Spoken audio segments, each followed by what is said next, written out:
Hulyo at 30 taong 2017, alas 2:30 ng madaling araw, umalingaw-ngaw ang naturang kabi-kabilaang putok ng baril sa mismong lugar ng animoy mga kinatatakutang personalidad sa lugar ng Ozamis, Misamis Occidental. Ito ay ang angkan ng mga Parohinog.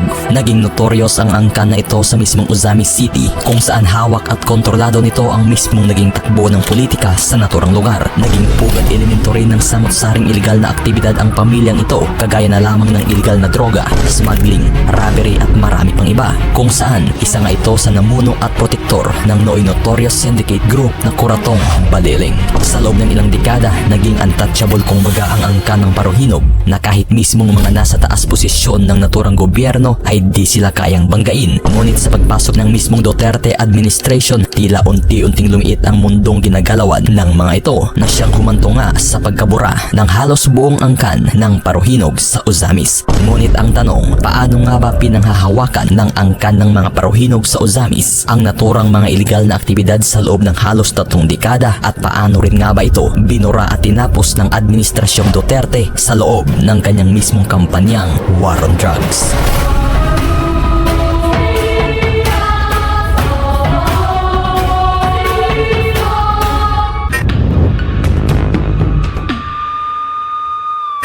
Dekada 80 nang unti-unting sumibol at lumakas ang puwersa ng mga komunista sa ating bansa. Ito ay kasunod ng pagpapatalsik sa nooy administrasyong Marcos na isa sa mga tumugis at lumaban sa naturang mga rebelyon. At nang dahil sa tila mahinang aksyon ng kasunod na administrasyon na labanan at sugpuin ang pag-usbong ng komunista sa ating bansa, lalo't mismo sa isla ng Mindanao, dito na bumuo ng isang anti-communist vigilante group ang pamahalaan na pinangangasiwaan ng 101st Battalion na nakabase sa Misamis Occidental under Army Major Franco Calanog. Dito na ginamit ng militar ang nooy samahang tinatawag na Botanical Youth Club na isa sa nakapag-establisa ng anti-communist group o mas kinilalang Kuratong Baliling under supervision of Army Major Franco Calanog. At nang dahil kinailangan itong pamunuan ng isang personaheng matapang at may lakas loob, dito na itinalaga bilang leader ng organisasyon si Octavio Parohinog Sr. o mas kilalang Ongkoy, na isa sa pinakamaimpluwensyang angkan sa syudad ng Ozamis. Naging isa rin ang angkan na ito sa mga kinakapitan ng politiko sa kanilang lugar, nang dahil nga sa pagiging protektor nito na may napakamalawak na impluwensyang dala. Maliban sa pagiging popular, bansag rin sa tawag na Robin Hood si Ongkoy sa kanilang lugar, nang dahil sa pagiging bukaloob nitong matulungin sa mga nangangailangan. Bagay na talagang nakuha ng Kuratong Baliling na pinamumunuan ni Ongkoy ang suporta ng mismong mamamayan.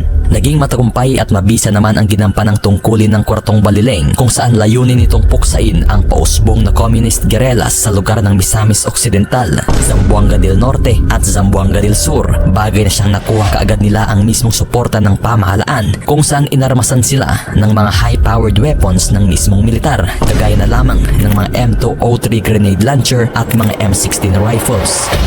Ngunit sa loob lamang ng humigit kumulang 2 taon mula nang matatag ang Anti-Communist Vigilant Group o mas kilalang Kuratong Baliling noong 1986, taong 1988 sa mismong paghina na rin ng presensya ng komunista, dito na sinubukang buwagin ng pamahalaan ang naturang pangkat. Ngunit gamit ang naturang mga matataas na kalibre ng baril na ipinamahagi sa kanila, lumihisdaan ang naturang grupong pinamumunuan ni Ongkoy, kung saan ang dating tila tapat at pinagkakatiwalaan ng pamahalaan ay ngayon isa na sa pinaka-notorious na tagapamuno ng mga iligal na aktibidad. Hindi lamang sa kanilang baluarte, kundi sa iba't ibang bahagi na rin ng bansa na siyang naging pangunahing kalaban na ng Estado.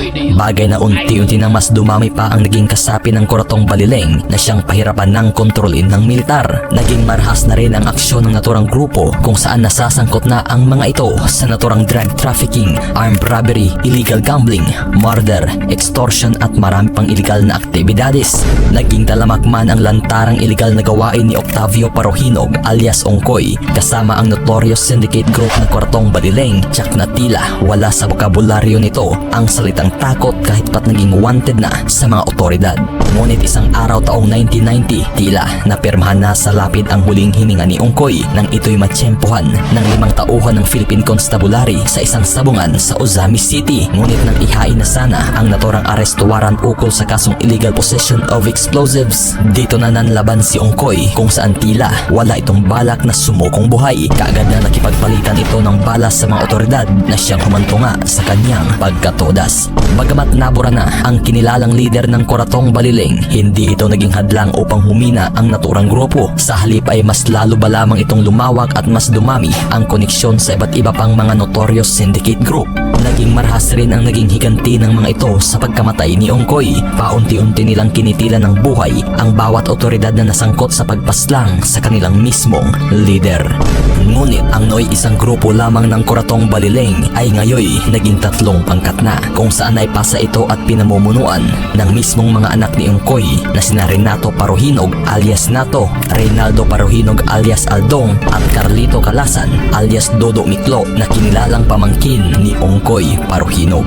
Ang naturang magkapatid na si Renato at Reynaldo ay ang namuno sa naturang operasyon ng Kuratong Baliling sa mismong bahagi ng Metro Manila at iilang bayan sa Visayas. Pangunahing target ng mga ito ay ang panluloob sa mga bangko, armored cars at mismong kidnappings, habang ang mismong pamangkin ni Octavio na si alias Dodo Miklo ay namuno naman sa naturang iligal na aktibidad sa mismong syudad ng Iligan, General Santos at sa ilang bahagi ng Visayas. Pangunahing target rin ng naturang pangkat ay ang panluloob sa mga bangko, pangho-hold up at specialized rin umano ito sa mismong extortion activities. Isa sa mga pinakatumatak na operasyon ng Kuratong Baliling ay ang nangyaring pagnanakaw nito sa isang bangko sa Tangub City noong 1988, kung saan nasamsam nito ang halagang 2 milyon. Suspek rin ang mga ito sa naturang Monte de Piedad armored van robbery sa mismong Rojas Boulevard noong 1990, kung saan 12 milyones ang kanilang natangay. Mismong suspek rin ang mga ito sa Traders Royal Bank robbery sa Buendia noong 1991 na umabot rin sa halagang 12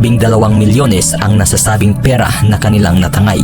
Abril 23 taong 1993 nang maaresto ng mga otoridad ang nooy may patong na sa ulong 600,000 pesos na si Renato Paruhinog na wanted sa kasong 18 counts of criminal cases. Hanggang sa kasunod na taon, buwan ng Marso taong 1994, sumuko na sa mismong Camp Aguinaldo ang 2 kapatid ni Renato na si Reynaldo alias Aldong Paruhinog at kapatid ring si Ricardo alias Ardot Paruhinog. Hanggang kalaunay sa patuloy na pagtugis ng mga otoridad sa iilan pang namuno sa operasyon ng Kuratong Baliling, na tsyempohan at natodas rin ng Presidential Anti-Organized Crime Task Force agents ang kanilang mismong pinsan na si Carlito Calasan alias Dodo Miklo sa mismong syudad ng Cebu.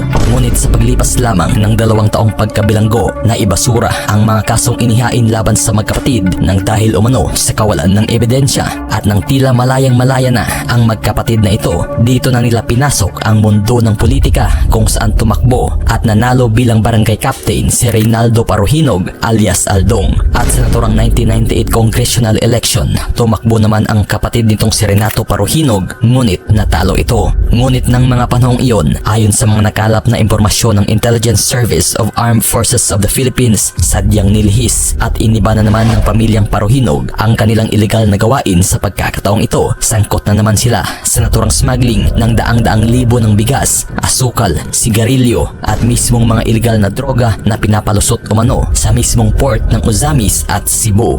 Mas lalo pa ding tumindi at lakas loob na ito sa kanilang iligal na gawain ng di umano'y nakipag-alyansa ito sa nooy notorious ring Taiwanese triad, kung saan malaya itong nakapaglabas-pasok ng iligal na bisyo. Ayon pa na isang drug factory rin ang di umano'y naka-operate na sa mismong barangay Tinago, Ozamis City, na kung saan protektado umano ito ng mga malalaking Chinese business owners.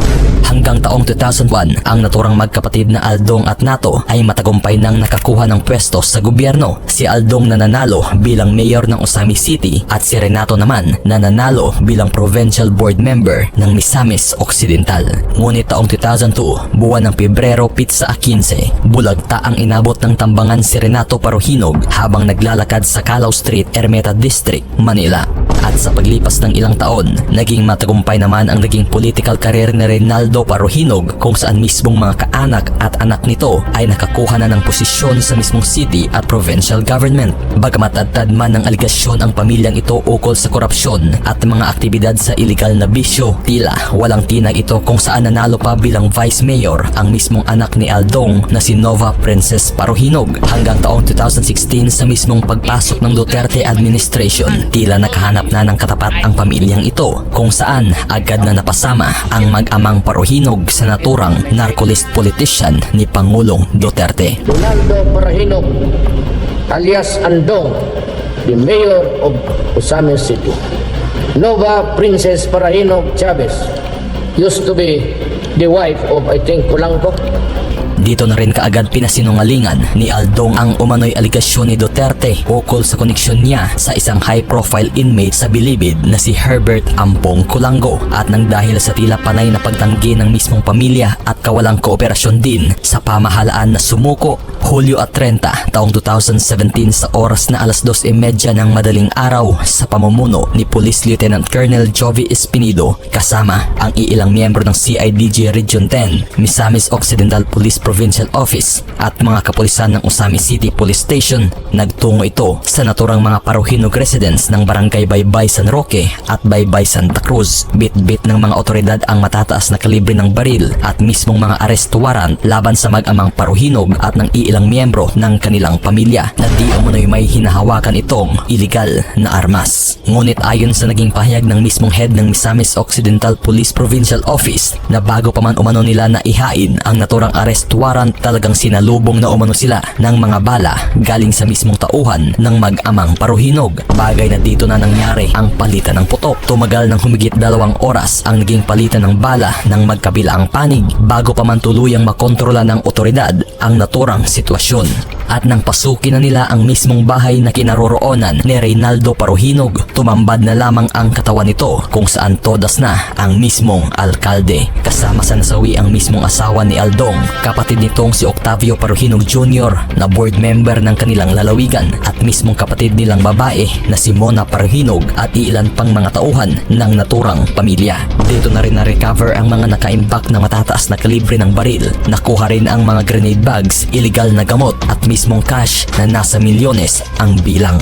Dito na rin naaresto ng mga otoridad ang isa sa mga pangunahing pakay nila sa operasyon, ang anak ni Aldong Paruhinog na si Vice Mayor Nova Princess Paruhinog at ang kapatid nitong si Reynaldo Paruhinog Jr. Matapos ang madugong operasyon ay talagang sumibol ang mga haka-hakang kagaya umano ng pagkapaslang ni Octavio Paruhinog Sr. ay talagang maghihiganti din umano sila sa mga pumaslang kay Aldong, bagay na siyang tinawanan lamang ni Police Lieutenant Colonel Jovi Espinido at talagang hinamon pa nito upang nang magkakaalaman kung sino nga ba talaga ang tunay na matapang. Ang naturang pagpuksa sa naturang iligal na gawain ng mga angkan ng Paruhinog sa Osamis City ay talagang isa lang sa mga pinakatumatak na kaganapan sa kampanyang War on Drugs ng Administrasyong Duterte. Bagay na siyang talagang umabot na ang mitsa ng mga ito sa kamay na bakal ng pamahalaan na siyang muntik ng bumura sa buong angkan ng Paruhinog sa Osamis na dekada-dekada nang namayagpag sa kanilang naturang lalawigan. At kung bago ka pala sa aking channel, ay palambing na rin ako ng subscribe at pakihit ang notification bell para lagi kang una kapag may bago akong upload. Maraming salamat!